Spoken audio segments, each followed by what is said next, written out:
दुरूद शरीफ पढ़ लें।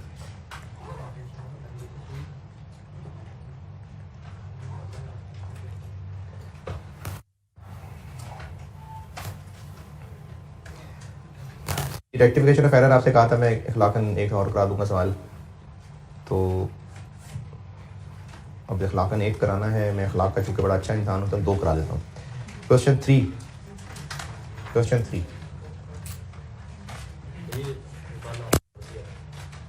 कर लिया तो अच्छा चलें, अभी ये 3 तो करें, फिर देखते हैं बीच में। Question 3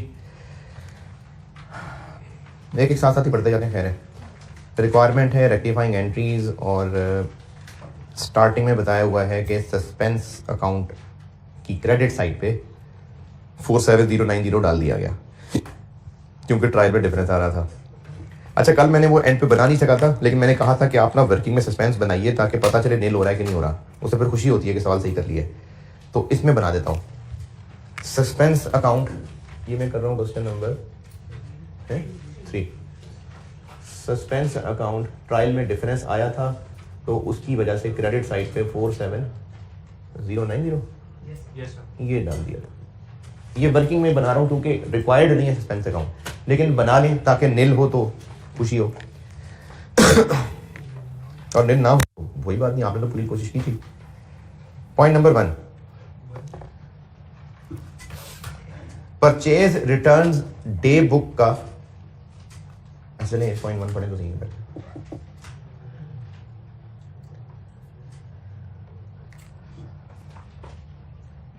purchase return day book का टोटल किया था कॉलम का, और उस टोटल को जब पोस्ट करने लगे तो भूल गए, नहीं किया पोस्ट। तो वो टोटल कहाँ पोस्ट करना था देखना पड़ेगा कि कंट्रोल अकाउंट बनते हैं कि नहीं बनते। सवाल में कहीं, वैसे तो आपने पूरा सवाल नहीं पढ़ा, लेकिन अगर नजरें भी मारने तो कहीं ऐसा ये नहीं कहा कि कंट्रोल अकाउंट बनते हैं नहीं बनते हैं, तो बाय डिफॉल्ट नहीं बनते। तो फिर इस टोटल का कहाँ कहाँ असर गया या जाना था, सिर्फ परचेज रिटर्न अकाउंट में, क्योंकि इंडिविजुअल सप्लायर्स में तो एक एक ट्रांजैक्शन जानी थी। जब कंट्रोल अकाउंट नहीं बनते तो उस बुक का टोटल सिर्फ cell purchase return cell return में जाता है। कस्टमर सप्लायर्स में तो इंडिविजुअल ट्रांजैक्शन जारी होती हैं।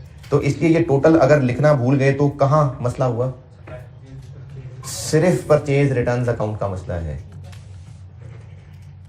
कल जो सारी कहानी बताई थी, परचेज रिटर्न डे बुक का column total purchase return account में जाना था और एक एक करके परचेज रिटर्न इंडिविजुअल सप्लायर्स में जानी थी। तो टोटल की गलती हुई है कि टोटल हम आगे ले जाना भूल गए। तो जहां ले जाना था वही नहीं गया ना, तो कहां ले जाना था, बस सिर्फ परचेज रिटर्न अकाउंट में लेके जाना था। तो परचेज रिटर्न में नहीं गया, अब ले जाते हैं परचेज रिटर्न क्रेडिट और सस्पेंस डेबिट 16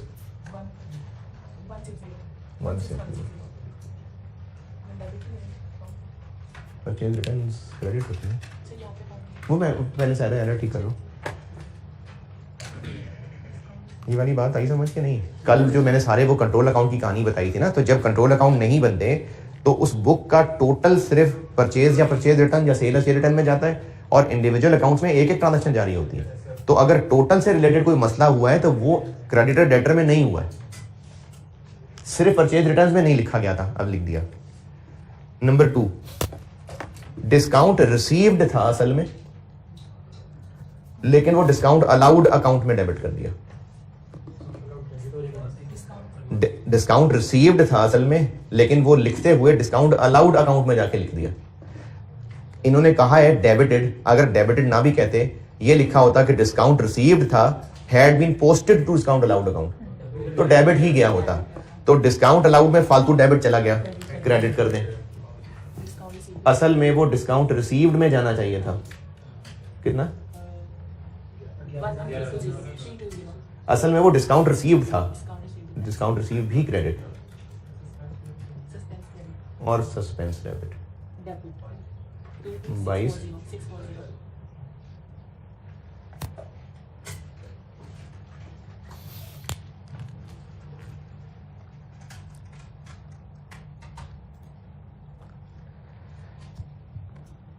पॉइंट नंबर 3,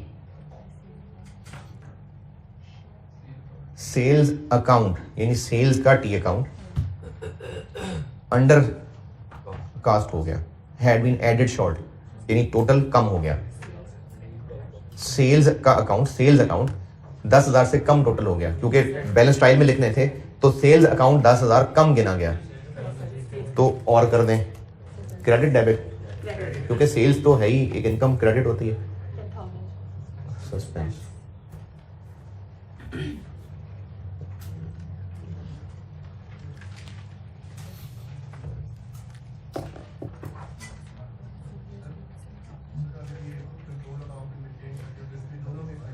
ये पॉइंट 3 बाकी लोग भी सुनिए।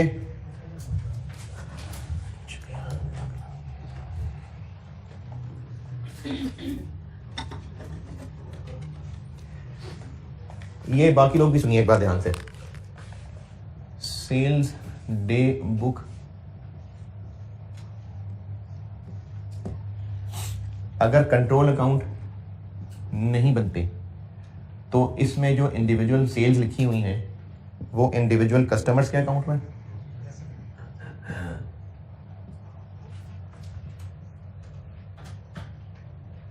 और इस सेल का टोटल सेल्स अकाउंट में।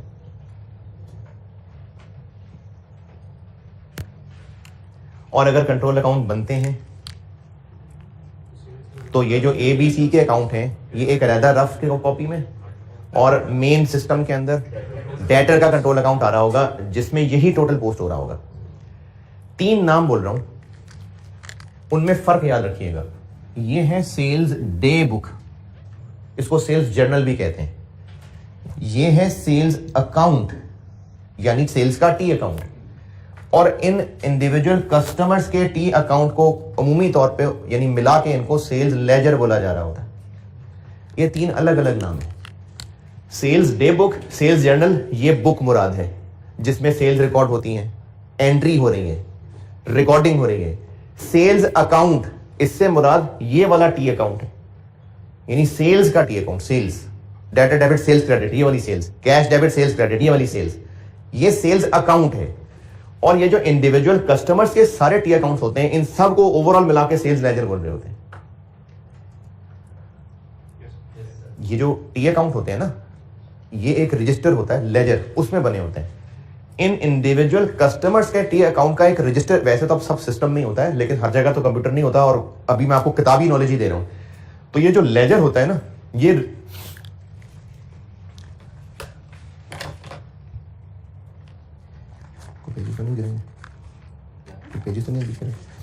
ये एक रजिस्टर है। जर्नल मैं बात कर रहा हूं किताबी एतबार से, जिसमें ये मोटी मोटी किताबें होती हैं अकाउंट्स वालों के, वरना तो सब अब सिस्टम सॉफ्टवेयर पे होता है, सिर्फ किताबी बात कर रहे हैं। ये एक रजिस्टर है, ये जर्नल है। इसके अंदर एक पेज पे एंट्री करनी शुरू की, पेज खत्म हो गया, अगले पेज पे एंट्री करनी शुरू कर दी। और अगर बिजनेस में ट्रांजैक्शंस बहुत ज्यादा हों तो एक जर्नल की जगह वो 6-7 जर्नल बन जाएंगे। सेल्स जर्नल अलग होगा जिसका फॉर्मेट वो होगा, परचेज जर्नल अलग होगा, सेल रिटर्न्स जर्नल अलग होगा, परचेज रिटर्न्स जर्नल अलग होगा, कैश बुक एक अलग बुक होगी, जनरल जर्नल एक अलग बुक होगी। ये होता है जर्नल या बुक्स ऑफ एंट्री, इसमें रिकॉर्डिंग हो रही होती है। फिर अलहदा रजिस्टर होते हैं जिनको लेजर कहते हैं, वो भी एक रजिस्टर है।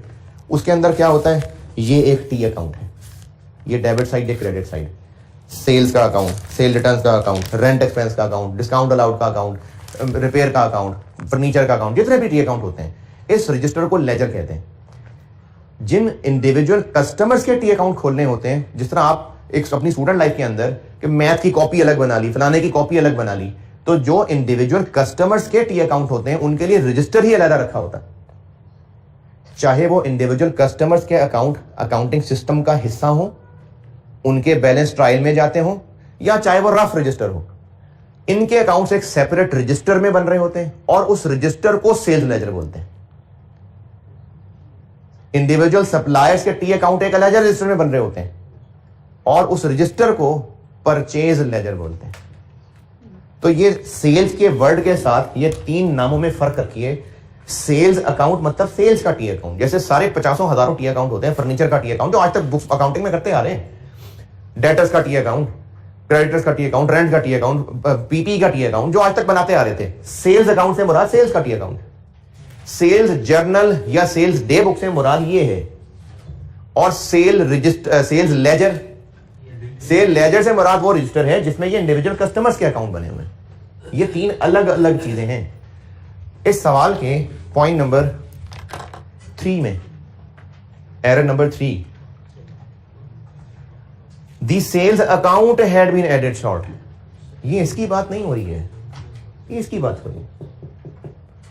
तो कंट्रोल अकाउंट बनते हैं नहीं बनते हैं इसका तो फर्क ही नहीं आ रहा ना, ये तो सिर्फ इस अकाउंट की बात हो रही है।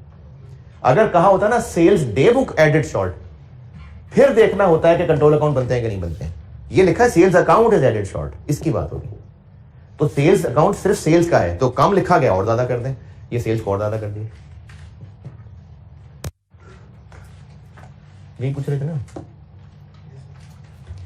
पॉइंट नंबर 4,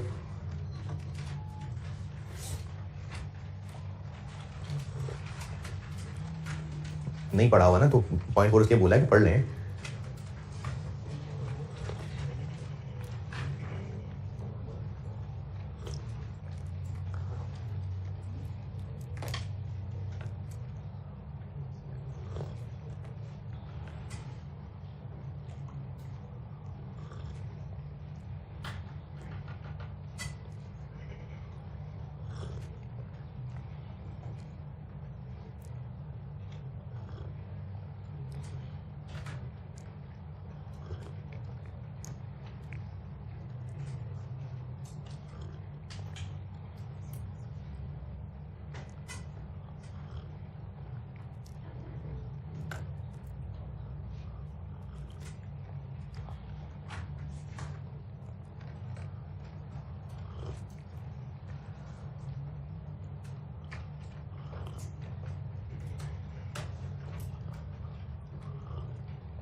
अच्छा, चाय पीने ने मौका दिया ही था तो बाकी एरर्स भी पढ़ लेते।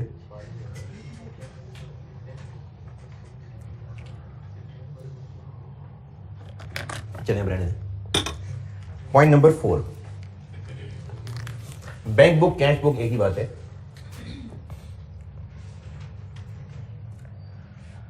अगर बिजनेस के पास कैश भी हो बैंक भी हो तो वो ना इसी में एक कॉलम बैंक बना लेता है, कैश बना लेता है। तो कैश वाली ट्रांजेक्शन इधर रिकॉर्ड हो रही होती है, बैंक वाली इधर रिकॉर्ड हो रही होती है।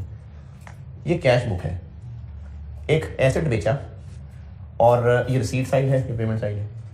कितने का बेचा? तो ये हमने एसेट डिस्पोज ऑफ कर दिया। कितने पैसे मिले? क्या बोला? 1500। कैश बुक में लिख लिया, ये हो गई बुक में रिकॉर्डिंग, ये बुक ऑफ प्राइम एंट्री होगी, रिकॉर्ड हो गया। अब अगला काम क्या था? इसको पोस्ट करना। पोस्ट कहां कहां करना था? एसेट के अकाउंट में जाना था, प्रॉफिट ऑन डिस्पोजल में जाना था और बैंक में, बैंक के अकाउंट में वो है। यानी ये जो कैश बुक है ये बुक ऑफ प्राइम एंट्री भी है और जब पोस्टिंग की बारी आएगी तो ये बैंक अकाउंट भी है। कैश बुक में रिकॉर्ड हो गया यानी बैंक अकाउंट में डेबिट हो गया। No other entries have been made. The receipt of cash has been posted in the bank book, के बैंक बुक में तो हमने इसको लिखा है, बट कॉरस्पॉन्डिंग एंट्री यानी इसके साथ और जो काम होने थे वो नहीं की। इस एरर की अगर मैं एंट्रीज बना के शक्ल दिखाऊं तो उसकी शक्ल बन रही है कि करेक्ट होना चाहिए था कैश या bank debit 1500, accumulated debit 4800, asset कौन सा है? फर्नीचर, इक्विपमेंट क्या है? बस एसेट, एसेट क्रेडिट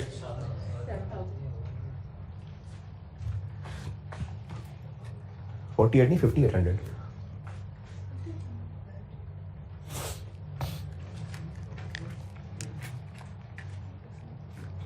₹7,000 कॉस्ट थी एंड डेप्रिशिएटेड टू 1200। ये डेप्रिशिएट होता होता होता 1200 रह गया था। ये 1200 क्या है? Book value. तो इसको 7 में से माइनस करें तो एक्यूमुलेटेड डिडक्शन आ जाएगी 58।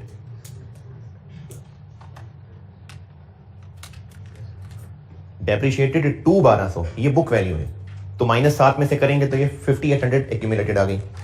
और इस पे प्रॉफिट है लॉस है? प्रॉफिट है 300 का। ये बनती है असल में ट्रांजैक्शन। लेकिन रॉन्ग ये हुआ कि कैश या बैंक डेबिट हुआ पड़ा है, बस ये हुआ। अच्छा, ये कैसे हो सकता है कि डेबिट किया हो, क्रेडिट खाली छोड़ दिया? असल में ना, ये सिर्फ मैं आपको बता रहा हूं कि ये हुआ है। ऐसा नहीं है कि एंट्री की गई है जहां उसने बैंक डेबिट कर लिया था, क्रेडिट लिखते लिखते इंक खत्म हो गई, जब इंक भरने गया तो फिर भूल गया। इस शक्ल में तो एंट्री हुई नहीं है। हो असल में क्या रहा है, बुक्स हैं, बुक्स ऑफ प्राइम एंट्री, यहां इसको रिकॉर्ड किया गया। फिर अगला काम था इससे आगे पोस्टिंग करनी थी, तो वो अभी बुक में लिख के ही बैठा था, पोस्टिंग एक अलग काम था, वो भूल गया। ये जो मैंने रॉन्ग इस शक्ल में बना के दिया है ना, इसका मतलब ये नहीं है कि जर्नल के अंदर उसने एंट्री की, डेबिट कैश लिख लिया था, क्रेडिट नहीं लिखा। ये तो रिजल्ट है जो निकला है, यानी इस हरकत का रिजल्ट ये निकला हुआ है कि बैंक डेबिट हुआ है, बस, और कुछ भी नहीं हुआ। जो काम हुआ है उसको मैं सिर्फ इस शक्ल में बना के दिखा रहा हूं आपको, ताकि आप रॉन्ग और करेक्ट कंपेयर करके रेक्टिफाइंग बना सकें। तो रेक्टिफाइंग ये हो गया, बस, बाकी नहीं हुआ। तो बाकी अब कर देते हैं। एक्यूमुलेटेड डेबिट नहीं हुई, अब कर दें 58। एसेट क्रेडिट नहीं हुआ 7000। प्रॉफिट ऑन डिस्पोजल क्रेडिट नहीं हुआ 300।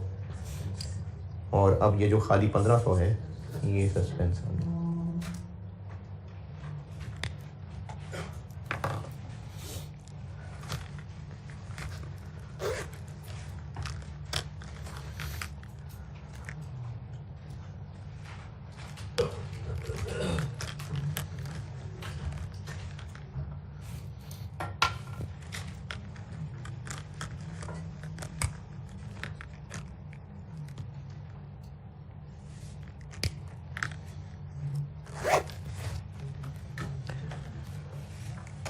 नंबर 5,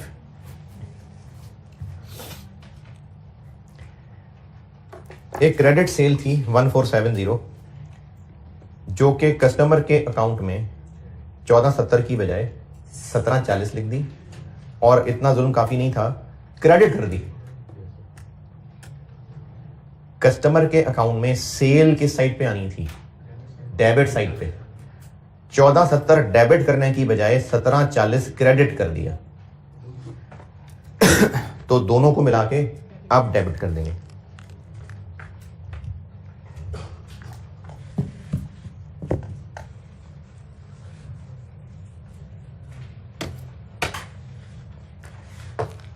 अच्छा, ये बात जो मैंने अभी की थी, इसको दोबारा करता हूं। रॉन्ग ये हुआ कि डेटर को डेबिट करना था, क्रेडिट कर दिया 1700, और सेल्स के बारे में कुछ नहीं कहा, तो वो सही होगी। यानी अकाउंटेंट ने ये एंट्री की होगी और उसको अजीब नहीं लग रहा होगा ये करके।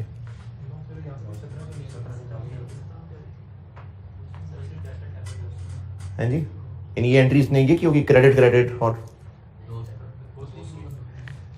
ये एंट्री उसने इस शक्ल में नहीं की है। ये तो मैं वैसे आपको रिजल्ट बना के दिखा रहा हूं। असल में हुआ ये होगा कि सेल्स डे बुक के अंदर 1470 ही लिखा होगा, फिर जब उसको पोस्ट करना होगा तो सेल्स में तो 1470 कर लिया होगा, या बल्कि सेल्स में तो टोटल जाना था, ये टोटल में आया होगा, और ये सेल्स तो ठीक हो गई होगी। इसको यहां लिखते हुए यहां की बजाय ये यहां लिख गया, और वो भी 1740। या तो इसी जगह लिखते हुए उसने ये एंट्री की हो ना कि सेल्स क्रेडिट, और डेटा डेबिट की बजाय वो भी स्लिप होकर इधर कर दिया, लेकिन ये किया ये नहीं, इसने इस तरह नहीं लिखा है। ये बात समझ आ रही है कि ये नहीं, इसने इस तरह से नहीं किया है, उसने जर्नल में नहीं इस तरह की एंट्री लिखी क्रेडिट क्रेडिट। ये तो जो हुआ है वो मैं इस शक्ल में आपको बता रहा हूं कि एंड रिजल्ट ये निकला हुआ है उसका। हुआ ये होगा कि सेल्स डे बुक में लिखा होगा, टोटलिंग की फिगर ठीक यहां पर आई होगी, क्योंकि ऐसा तो कुछ बताया नहीं कि गलत है। इसको इधर डेबिट की बजाय इधर लिख दिया होगा, और वो भी 4 और 7 आगे पीछे हो गया। तो एरर सिर्फ डेटर के अकाउंट में हुआ है। डेबिट करना था, क्रेडिट कर दिया, वो भी गलत अमाउंट से। तो दोनों अमाउंट से मिला के डेबिट कर देते हैं, डेटर डेबिट कितने से 14 70 प्लस 17 40 3210 और सस्पेंस क्रेडिट।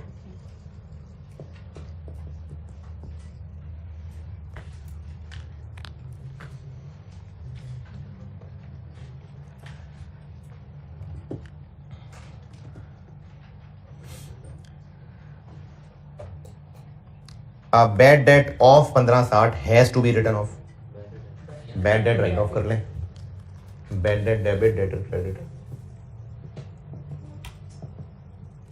कितना,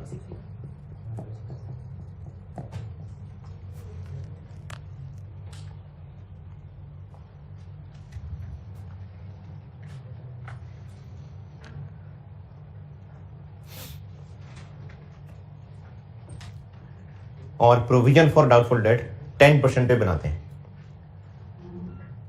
और उसके बाद आपको डेटर्स का बैलेंस बताया हुआ है, प्रोविजन का बैलेंस बताया हुआ है, ताकि इनमें जो जो ठीक करना है वो कर लें।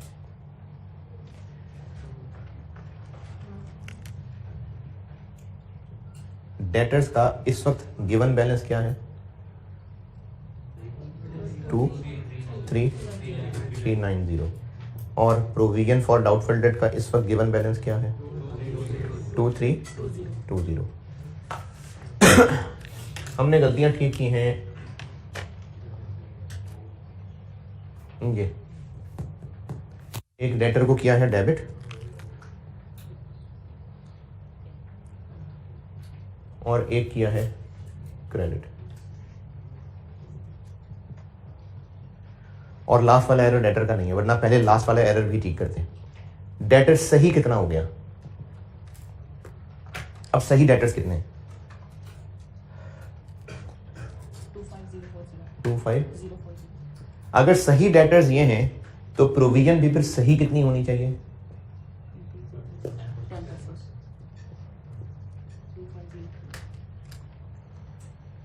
तो प्रोविजन को फिर कितना सही कर दें 184 से प्रोविजन को बढ़ा देते हैं। Bad debt debit, provision for doubtful debt credit.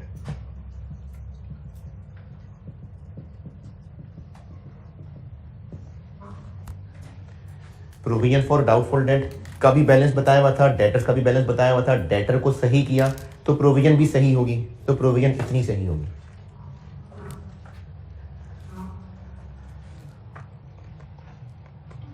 और लास्ट, पीरियोडिक सिस्टम में क्लोजिंग स्टॉक की एंट्री क्या होती है, पीरियोडिक सिस्टम में इन्वेंट्री डेबिट और cost of sales credit. Periodic system closing stock गिना जाता है, उसकी वैल्यू निकाली जाती है और फिर उसकी एंट्री होती है inventory debit cost of cell credit. Point number 6 में लिखा हुआ है कि गिनने वाला जब गिन रहा होगा, ये लिखा तो नहीं है कि गिनने वाला गिन रहा होगा, लेकिन स्टॉक की लिस्ट क्यों बन रही होगी, जो गिन रहा होगा वो लिस्ट बना रहा होगा। तो लिस्ट ऑफ क्लोजिंग स्टॉक का मतलब है गिनते गिनते जो उसने लिस्ट बनाई हुई है। अच्छा, वो बहुत सारे पेजेस हो सकते हैं, तो हर पेज का शायद वो टोटल करता हो, तो एक पेज का एक टोटल था, जो था तो असल में 29,830।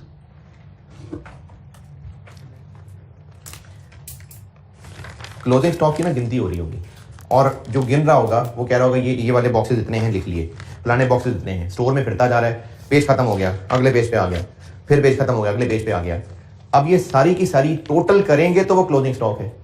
तो प्रैक्टिकली जब आप जाएंगे आर्टिकल में आपको अंदाजा होगा, अक्सर बहुत सारे पेजेस को टोटल करने का एक प्रैक्टिकल तरीका ये होता है कि एक पेज का टोटल कर लें, क्योंकि जब इतनी सारी फिगर्स एक साथ टोटल करते हैं ना तो कैलकुलेटर भी एकदम से रुक जाता है। कभी किसी ने खेल के देखा हो कैलकुलेटर की कितनी कैपेसिटी है, तो एंड पे आके ना वो काला डॉट ब्लिंक करना शुरू कर देता है और कैलकुलेटर बस हो जाता है। तो इसलिए इतने सारे पेजेस टोटल एक साथ करने की बजाय एक पेज टोटल किया, उसका टोटल यहां लिख लिया, और ये टोटल यहां लिख लिया, फिर अगले पेज का टोटल किया, इसको साथ मिलाया, बाकियों को साथ मिलाया, फिर एक टोटल लिख दिया, फिर ये टोटल इधर लिख दिया। ये अंग्रेजी में लिखा हुआ है कि जो स्टॉक की लिस्ट थी, एक पेज का टोटल 29,830 था, लेकिन जब इसको अगले पेज पे लिखा तो डिजिट आगे पीछे हो गए। एक और शीट पे गलती हुई कि टोटलिंग में 1000 ज्यादा टोटल कर लिया, हैं ये दोनों की दोनों गलतियां क्लोजिंग स्टॉक की अमाउंट निकालने की। एक गलती क्या है कि 830 की जगह 380 कितना बना 450 कम लिख दिया और आगे किसी और शीट पे 1000 ज्यादा लिख दिया, तो 450 कम 1000 ज्यादा तो 550 ज्यादा लिख दिया। 830 था असल में, 380 बना दिया, 450 ये कम किया और अगले किसी पेज को 1000 ज्यादा गिन लिया, तो 1000 ज्यादा गिना हुआ है, 450 कम गिना हुआ है, नेट 550 ज्यादा गिन लिया हुआ है, तो क्लोजिंग स्टॉक 550 से ज्यादा कर लिया हुआ है, तो रिवर्स कर देते हैं, कॉस्ट ऑफ सेल्स डेबिट और इन्वेंट्री क्रेडिट।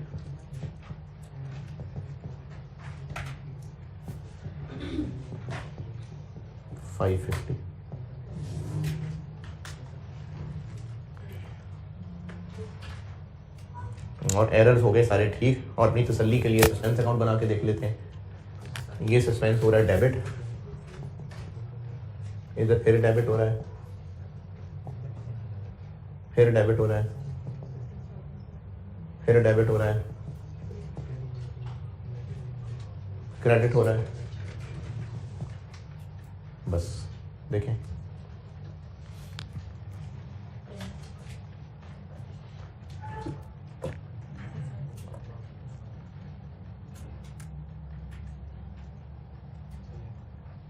ठीक है, तो यही बस एरर थे और ये ठीक कर लिए। तो सस्पेंस अकाउंट नील हो गया ना। ठीक,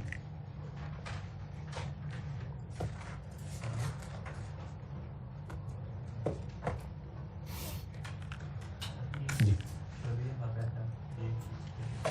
सारा ये सारी वर्कें 104 लेक्चर लगा लेना यार दोबारा जाके। तो ये सारी है ना, डेटर्स का बैलेंस दिया हुआ है, सवाल में दिया हुआ है, और प्रोविजन फॉर डाउटफुल डेट का भी दिया हुआ है। डेटर में हमने एडजस्टमेंट्स की हैं ये, तो सही डेटर्स का बैलेंस ये नहीं ये है। जब हम डेटर सही करेंगे तो फिर प्रोविजन भी तो अकॉर्डिंगली ठीक करनी पड़ेगी। प्रोविजन इसका 10% ये, तो अभी इस वक्त ये है, इसको ये करना है तो और बढ़ाना है ना, तो ये बढ़ा दिया। एरर्स के सवालों में पहले भी मैंने ये कहा था कि जो डेटर्स में एडजस्टमेंट करेंगे, सवाल में अगर प्रोविजन की परसेंटेज है तो डेटर्स में जितनी एडजस्टमेंट की है प्रोविजन में भी एडजस्टमेंट होगी। पहले किया भी है एक दो सवालों में। तो इस सवाल में चूंकि आपको बैलेंस ही बता दिया था, तो अब ज्यादा एक्यूरेट हम देख पाएंगे कि कितनी एडजस्टमेंट करनी है। चलें एक अखलाक का एक सवाल और देख लें, लेटेस्ट देख लेते हैं। 11 पे आए, आखिर में आ जाए नोट्स। ये भी रिसेंट यही आया है, क्वेश्चन नंबर 11।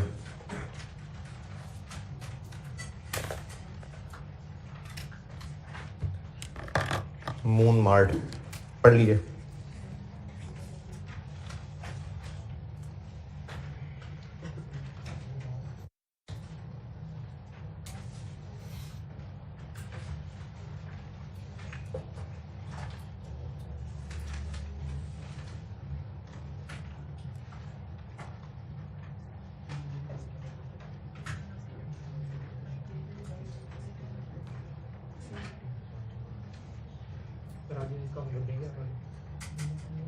अब बाकी जो रहेंगे वो मर्जी है, करते जाएं।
सवाल में एंट्रीज नहीं मांगी लेकिन सस्पेंस अकाउंट मांगा है। तो ज़बानी एंट्रीज करनी है ज़बानी कर लें, वर्किंग में करनी है वर्किंग में कर लें, गलत करने से बेहतर है वर्किंग में एंट्रीज कर लें। मांगा सस्पेंस अकाउंट है बस। तो suspense account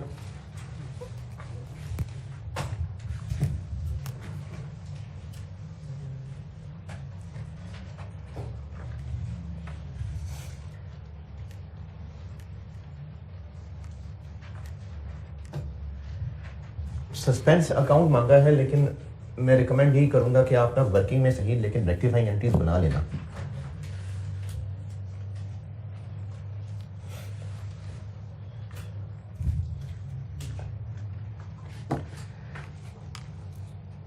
suspense account question number 11। Suspense account trial में डिफरेंस आया और सस्पेंस क्रिएट कर दिया किस साइड पे? 215। पहला error, return outward return inward, ये क्या नाम होते होंगे? रिटर्न आउटवर्ड वापस कर रहे हैं परचेज रिटर्न, रिटर्न इनवर्ड हमें वापस आ रही है। तो असल में थी परचेज रिटर्न, लेकिन वो सेल रिटर्न में डेबिट पोस्ट कर दी। रिकॉर्ड इसको बुक में किया होगा, लेकिन पोस्टिंग करते हुए रिटर्न आउटवर्ड के टी अकाउंट की बजाय रिटर्न इनवर्ड, यानी परचेज रिटर्न के टी अकाउंट की बजाय सेल रिटर्न के टी अकाउंट में डाल दिया। सेल रिटर्न चूंकि डेबिट होती हैं तो इसलिए उसने डेबिट पे कर दी हुई है, और परचेज रिटर्न्स करनी चाहिए थी, असल में इसने नहीं रिकॉर्ड की। तो परचेज रिटर्न्स अब कर लेते हैं रिकॉर्ड, 18,000 है 100 है, और सेल रिटर्न जो डेबिट फजूल में कर दी हैं वो क्रेडिट कर देते हैं, और डेबिट सस्पेंस।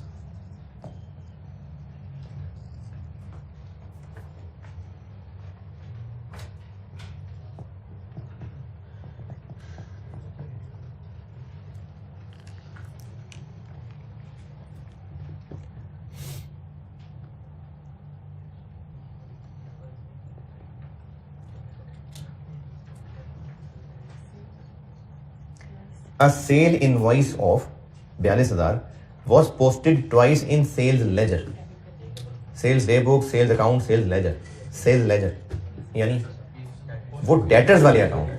तो सेल इनवॉइस डेटर वाले अकाउंट में 2 दफा लिख दी, तो 1 दफा क्रेडिट कर देते हैं, डेबिट कर देते हैं। सेल इनवॉइस थी, सेल लेजर में पोस्ट, यानी डेटर के अकाउंट में पोस्ट करनी थी इस साइड पे, डेटर के अकाउंट में डेबिट पे पोस्ट करनी थी ना, 2 दफा कर दी है, यानी डेटर 2 दफा डेबिट कर दी है, तो 1 दफा क्रेडिट कर देते हैं। कितनी? 42,000 सस्पेंस।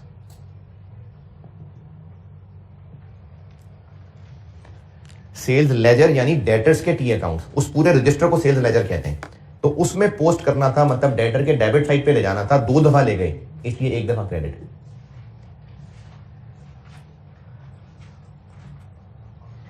यानी चैप्टर में खत्म, आखिरी सवाल करा रहा हूं, खत्म कर रहा हूं, कोई इत्मीनान नजर नहीं आ रहा शक्लों पे आपको, सही है? तीसरा, एक्यूमुलेटेड डेप्रिसिएशन का बीडी असल में 461,000 था, लेकिन लिखा वो 641 गया। एक्यूमुलेटेड डेप्रिसिएशन में बीडी जब लिखा तो असल में वो 461 था, 641 लिख दिया, ज्यादा लिख दिया, तो डेबिट कर देते हैं, एक्यूमुलेटेड डेबिट कर देते हैं, दोनों का डिफरेंस 180 और सस्पेंस क्रेडिट। एक्यूमुलेटेड डेप्रिसिएशन एक क्रेडिट चीज है ना, तो उसमें बैलेंस लिखना था गलत, हमने ज्यादा लिख दिया, तो इसलिए अब उसको डेबिट करके रिवर्स किया।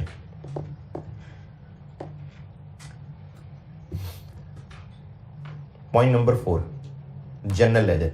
जनरल लेजर वो वही रजिस्टर जिसमें सारे टी अकाउंट बने हुए हैं, जो मेन सिस्टम का हिस्सा है टी अकाउंट सारे, उनको जनरल लेजर कहते हैं। पहला एरर, एनुअल रेंट मिला था हमें, जो कि 12 महीने, जो 31 मार्च 22 को खत्म होने जाके 336,000, ये पोस्ट नहीं किया, तो कहां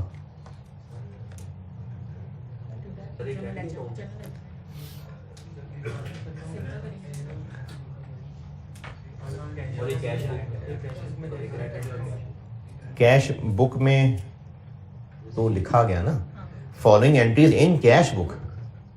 पॉइंट नंबर 4 जहां से शुरू हुआ है, following entries in cash book, यानी बैंक डेबिट हो गया है। दूसरा अकाउंट है जो क्रेडिट होना था, नहीं हुआ, क्योंकि जो कैश बुक है वो बुक ऑफ प्राइम एंट्री भी है, क्योंकि उसमें चीजें रिकॉर्ड होती हैं, और जब पोस्ट करने लगते हैं तो फिर वो कैश बैंक का टी अकाउंट भी वही है। तो following entries in cash book, तो कैश बुक में रिकॉर्डेड है, यानी कैश और बैंक के टी अकाउंट में है ऑलरेडी, दूसरे वाले में नहीं गया। तो इस 336 की अगर मैं एंट्री की शक्ल बनाऊं, यानी उसका एंड रिजल्ट जो बता रहा हूं, उसका एंड रिजल्ट ये बनता है कि कैश डेबिट 336, रेंट इनकम। अच्छा, या तो ज्यादा सारी एंट्रीज बना के बताऊं, या कॉन्सेप्चुअली चूंकि चीज अब समझ चुके हुए हैं तो मैं इसी में तोड़ देता हूं कि इस 336 में से 9 महीने इनकम बनने चाहिए, बाकी तो एडवांस है। ईयर एंड क्या है? हाँ, तो ये तो मार्च तक जा रहा है, तो इसमें से 9 महीने जो इनकम बननी चाहिए, बाकी तो एडवांस है।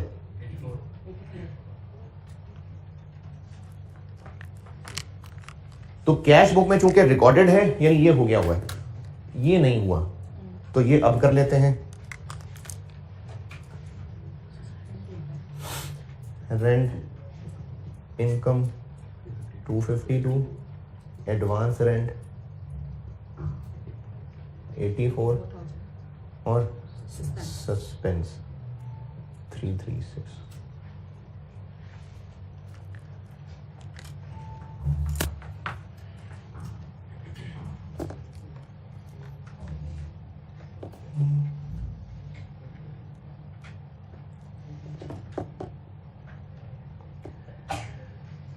Second bullet point,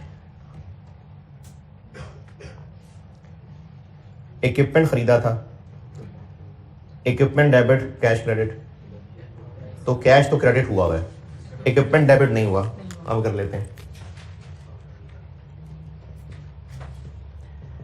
equipment debit 220 और कैश ऑलरेडी हुआ है।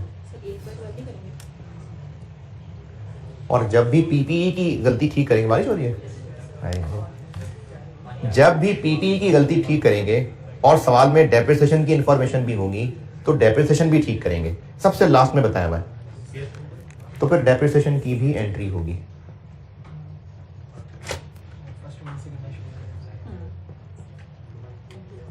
%, इंटू 8 महीने 22,000। अच्छा, ये नहीं है सस्पेंस, ये तो ऑब्जेक्शन चार्ज कर रहे हैं, रिक्वायर्ड नहीं है। पार्ट बी, प्रॉफिट में हेल्प हो जाएगी। जब रेक्टिफाइंग एंटीज वर्किंग में कर ही रहे हैं तो कर लेते हैं ना, पार्ट बी में हेल्प हो जाएगी। और लास्ट कैश परचेजेस हैं, परचेजेस डेबिट, कैश क्रेडिट। तो कैश क्रेडिट हुआ है, परचेजेस नहीं हुई। परचेजेस अब कर लेते हैं, कितनी है? 50,000 और सस्पेंस क्रेडिट।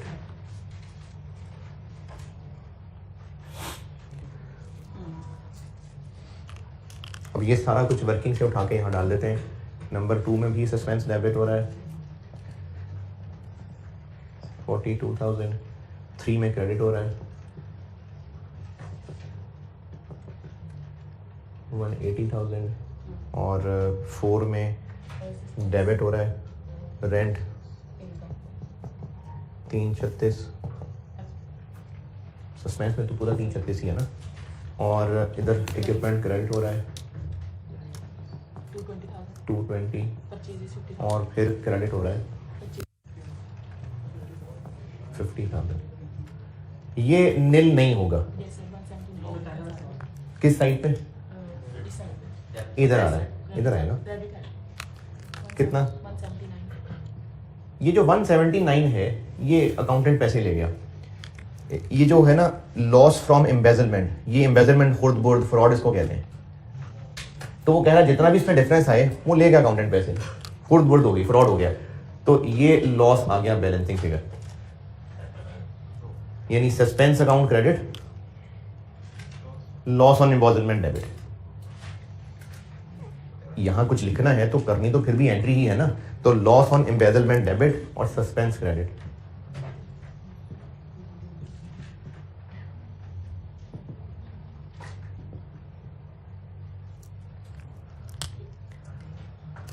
और पार्ट बी की रिक्वायरमेंट है प्रॉफिट करेक्ट कर दें, तो ऊपर प्रॉफिट गलत वाला दिया हुआ है, दोनों क्रेडिट हुए ऐड हो जाएंगे, ये क्रेडिट हो रहा है, ये P&L है, ये नहीं है, ऐड हो जाएगा, डेबिट हो रहा है, लेस हो जाएगा, डेबिट हो रहा है, लेस हो जाएगा, डेबिट हो रहा है, लेस हो जाएगा। रेक्टिफिकेशन ऑफ एरर्स न्यूमेरिकली बस।